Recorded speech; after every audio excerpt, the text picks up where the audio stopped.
My gunners and shooters, we in here. Season preview. I said I would do it. Now we getting busy and ready for action.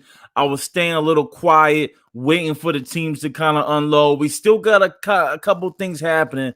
Kyrie, Benny, they making moves, it looks like. So it's going to be a kind of iffy season review, but I'm going to start off with the teams that don't have so much static that I think are going to make some noise as we look to this NBA season.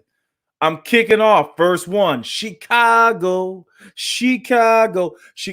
Bulls kick off their offseason with a lot of trades and movements.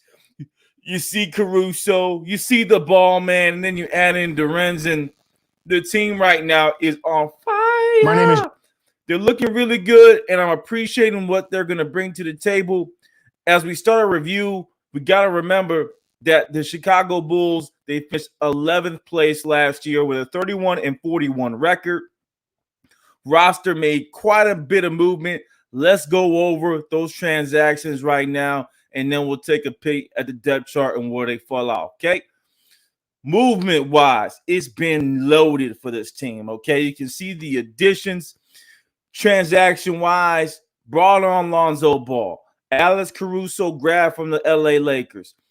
Javonte Green, the athletic freak, believe he came over from your boys from the Boston Celtics. Tremendous athlete, is getting an opportunity here.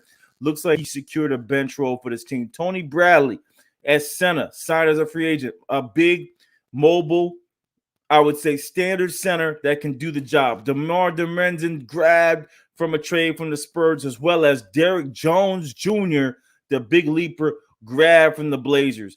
Alize Johnson released from the Nets. Brooklyn at they go ahead and get Alize, pick him up here. He's going to be the defensive player. So you look at this squad, quite a big, strong additions at your guard positions. I think is the most impact. We know about Derrick Jones Jr., that move that brought over Larry Market, that let him lose Larry Market and brings in another guy, not as muscly, but a similar type of athlete, minus the jump shot.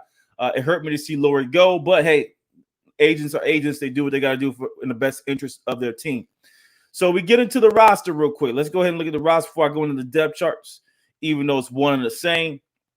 Their roster at current state. Remember, there's going to be some moves because you really can't keep everybody kind of on the roster, you know what I mean, behind the scenes.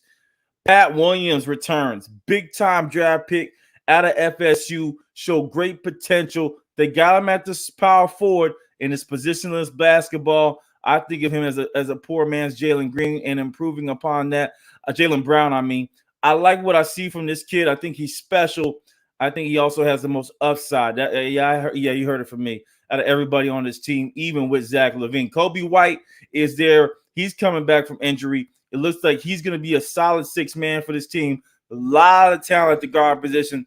They may be one of the top guard position teams in the NBA when we look at the depth chart. Nikolai Vucevic, the all-star, joins the Bulls from the Magic. Again, a guy that can score the hell out of the ball and also can stretch the range out. He's going to be special for them, and it depends how they play him. I think he needs help on the front court. Ethan Thomas was waived. Matt Thomas, another gunner shooter. This is a pure shooter. Let's see what he can bring to the table.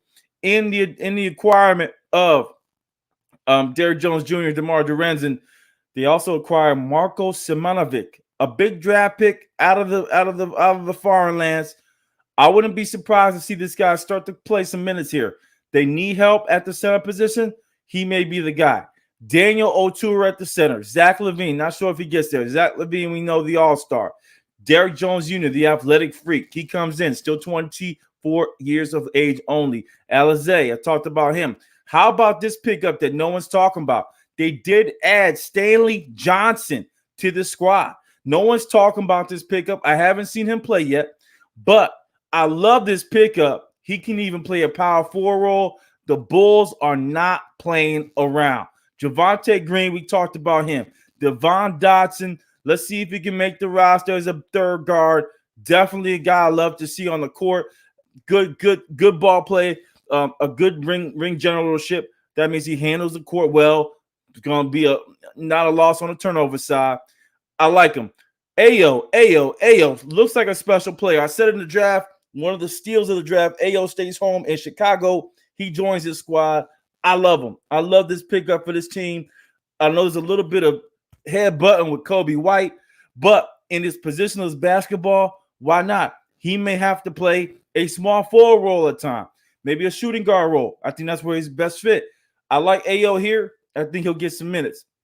DeMar DeRozan comes over from the Spurs, probably their biggest name piece that they got over this summer. He's a tremendous player, and you can see where I'm going here. We're missing something, right? Tyler Cook, will he make the squad? Not sure. Alex Caruso comes in as another guard backup, guard heavy, guys. Troy Brown Jr., 6'6", out of Oregon, been in the league 3 years. Let's see if he can come through defensively. Really hasn't got too many minutes, okay? And then we talked about Tony Bradley, and then we leave off with the next high-profile player that was joining this team in Lonzo Ball. Depth chart. Let's jump in, okay? Lonzo Ball, Kobe White. That's how they have it listed as the point guard positions. I'm not sure if Alex Caruso doesn't take minutes. I'm also not sure if we may not see a trade. They are so guard heavy that they have room to maybe trade one off. No one's thinking about it. I'm telling you, there's a potential that with all these guards, even I consider DeMar DeRozan a guard, even though they got him at the small forward because he's older. I think this is an opportunity for this team to maybe make some movement, get some size. But Kobe White comes in second, Alex Caruso the third guard, okay? Ayo is the fourth guard. That's going to be the problem for him. Dotson is going to be in the same predicament. Where are the minutes for these two young talents? I'm not sure we're going to see it unless they, use them at the guard position, which they probably will. Zach Levine is their starter, the all-star. Alex Caruso. Yeah, then they got him as his next guy on the depth chart. I'm not going to do that. Ayo Damunza to me is the second guard coming behind Zach Levine. I got Matt Thomas as a surefire second, and then Kobe White can also play that role as well. Kobe White's going to be doing a lot of dual-purpose roles for this squad, okay? I skipped over Javonte Green because I think he has a different type of role. Matt Thomas, I love him, sharpshooter. Have him come on when he needs it, 6-7 minutes, blow out the 3 points, 2 or 3 pointers a game will do the job. Okay, now we get to small forward. We talked about DeMar DeRozan. We talked about Troy Brown Jr. as in the roster. Are these guys truly your small forwards? When you got Pat Williams, where is he going to play? Where's Stanley Johnson going to get the minutes? I can see some type of movement here in moving those two over to more of a power forward type of role, and that's where we're going to see Javonte Green as well. I think Javonte Green really steps in from a small forward position.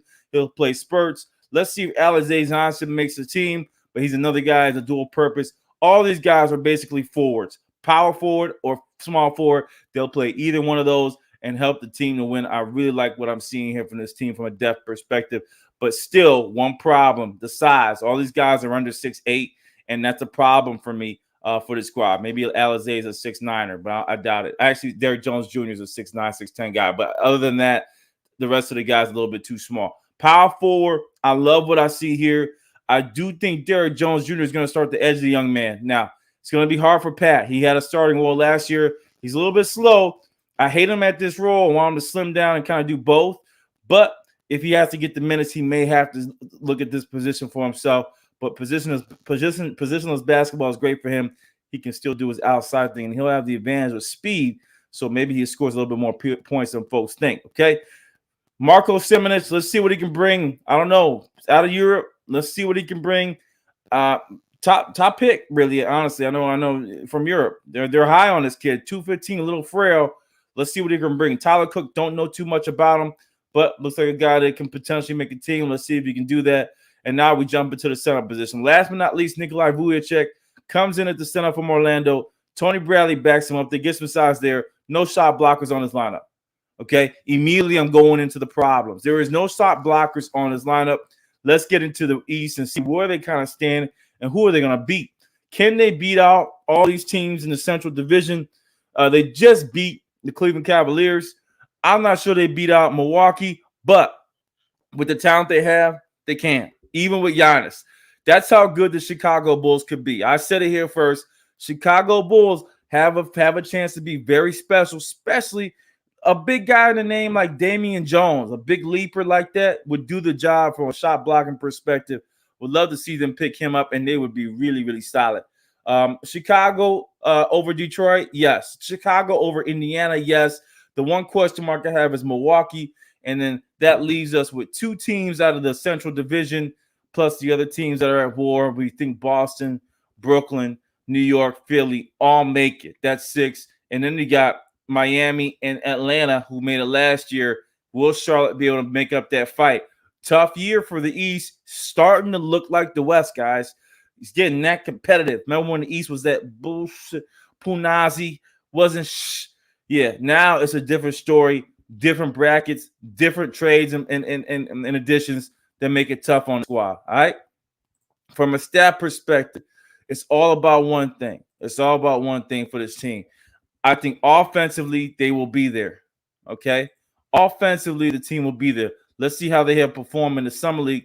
I wanted to get here. Oh, come on, NBA. Come on, don't do that to me, CBS. Don't be like NBA.com. But they had the preseason stats up here at one point. There we go.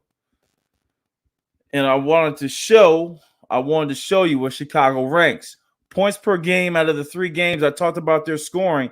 They're one of the top teams in the NBA from a scoring perspective. I don't think anyone doubted that they wouldn't be. Shooting 35% from 3. There goes your issue. 80% from the free throw line. They got a lot of talent on the mid-range field goal avenue that can score the lights out, and that will be their specialty. The biggest point for them right now is defense, and if they can add some additions there, I think Stanley's strong. I think Alizé's strong. I think they got 2 pieces there. Now, the center position, they need a leaper. Damian Jones looks like the guy to go get. If you don't know him, look him up. Big athletics for a center that used to play for Golden State. He doesn't need to score or anything. He does a job here for what he used to do on that squad. For now, I'm going to sign off with where they leave off from a ranking perspective and how they meet the intentions of making the playoffs. Chicago Bulls for me, okay? I got them in the playoffs, guys. I got them in there. I'm sorry. I know people are going to hate on me for that. I know they got a gel, but I got them making the playoffs. I got them as either a 7th or 6th seed. Reason being they're new. Don't be surprised to see him at a 4th or 5th seed, though. I wouldn't be surprised to see him there with all this talent. I'm very excited about this team. I couldn't wait to do this first-hand look review on them. The depth chart is nuts from the guard positions. Ayo is actually playing some defense too, guys. That's why I didn't mention that. Troy Brown, Ayo, these guys can be defensive huntmen along with Javonte Green. I think there's potential there. And as I said for about the 1,000th time, there's just not enough size here at the power forward center positions for me to be afraid of this team. I'm going to sign off here, step back, Mikey. Chicago, 6th place in the East, maybe better. Let's see what we get. I'm gone. Chicago Bulls season preview. Let's get going. Peace.